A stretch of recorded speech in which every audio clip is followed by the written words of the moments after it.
What's up, guys? As promised, we're going to go through and break down my Ekko decks that I am playing with right now. If you don't know what I'm talking about, you should go check out my intro to Iron Age video. That will kind of explain the situation going on, and then also a fun little video of me narrating or commentating over one of my wins with this deck specifically. But let's just take a poke at what's going on. I have Ancient Preparation. Point of this is just I want to predict and get a cheap 2/2 early on. Fallen Feline. This card is absolutely insane. Oh, it creates a Hextite Crystal in the bottom 10 cards of your deck. So I might have misspoke there. Whoops.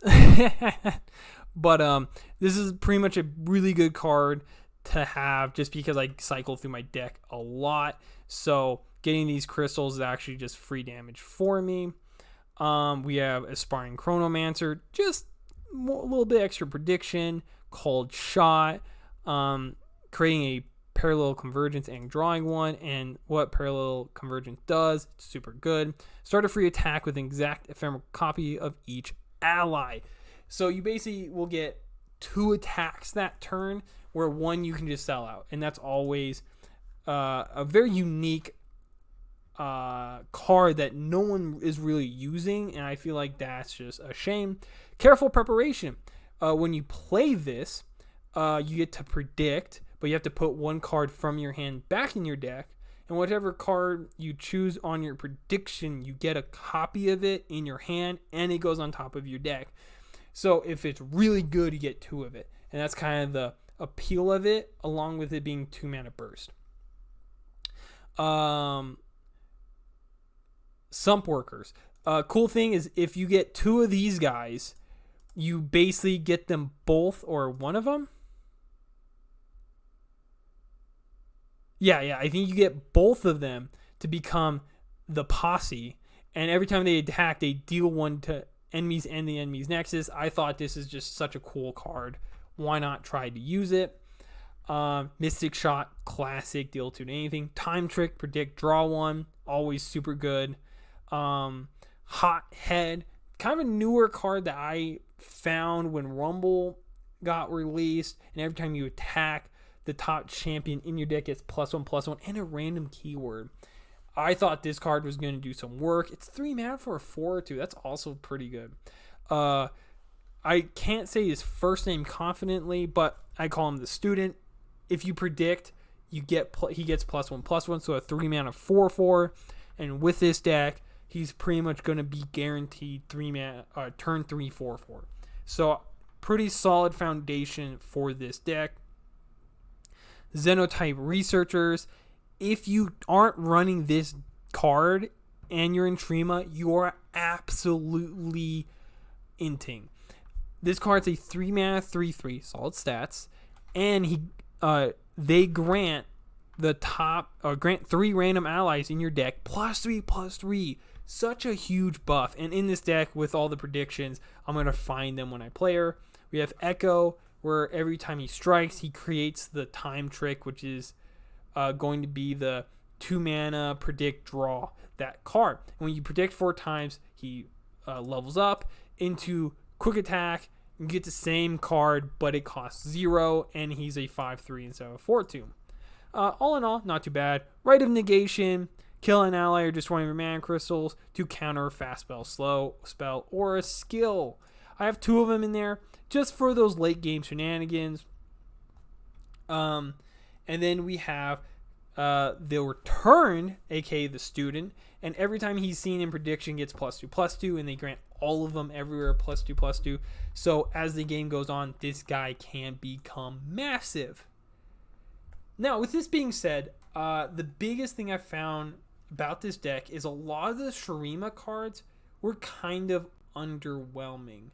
And so I wanted to try something different because I felt like this guy wasn't doing too much. The Rite of Negation was kind of a mute point. It should be like that, like extra whipped cream, but it started to feel more and more like, wow, this is a big selling point of staying extreme. So I thought, you know what? Let's go and do Noxus. And the main reason for this, and I kept everything the same, I was like, you know what? Let's do Riven. Because I thought Riven's all about buffing herself. And then I looked at Ekko and I was like, that also could be really good, is buffing Ekko to having these big, massive attacks. So I believe all of the Piltover and Zon cards are the same, except for I added one more Stump Worker, just to give that added consistency and maybe actually getting them to essentially do their own level up and get the whole posse together. But we have Blade Squire, a 1-mana 2/1 to go with Feline. So we have a pretty good turn 1, possibly. We have Legion Drummer to give quick attack to a lot of our other cards, and maybe even Riven. Just want to be annoying. Rune Reaver, just getting some Reforged buffs, and a 2-mana 3/1. That's pretty annoying. Weapon Hilt, give an ally +2/+0 this round and Reforge. If I use this with Ekko, he always has quick attack, so that's already annoying. And I could get Overwhelm, so he could definitely do a lot of damage. Noxian Fervor, always good to use with these lower ranked cards, just to get that extra added damage when they are potentially chump blocking or trying to kill it. Obviously, we have Riven if you have attack token, or when you gain the attack token, Reforge, or when I'm summoned if you have attack token, right? And I've seen the Blade of Exile in your hand, and that's pretty much just this, and you get them when you play 3 of the fragments. And once you summon, or if you have attack token, you Reforge still. But each round, the first time you increase my power, increase it by twice that amount. 4/5, super dangerous, super ridiculous. Very underused card so far. And then we added some Demaciates. This is a very low cost deck, very aggressive, so we are definitely going to try to finish the game out with some Demaciates. And sneaky pick Kato the Arm.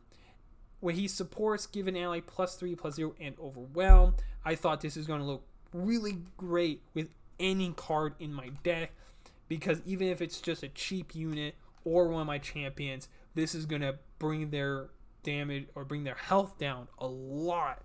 And so in theory, this deck should do some damage. Obviously, we're going to be relying on Noxian Fervor and Mystic Shot a lot in terms of just basic removal, and we're going to kind of play with it a little bit. I do realize that Legion Drummer might come out just for some more burn, some more removal, but I'm going to be playing more of that here shortly, so stay tuned for the upcoming videos, as the goal is to just document me playing Iron, and I'm going to be starting out with this deck. More decks are surely to come, and I think it's just cool documenting this journey through Iron, like a lot of people do it in League of Legends, but I think it's going to be more fun watching someone play Iron mess up really badly than watching a top high-end player play perfectly and lose, right? That's kind of how I'm thinking. So hopefully you guys enjoy it. Hope you guys smash the like button. But until next time, I'll catch you guys later. Peace.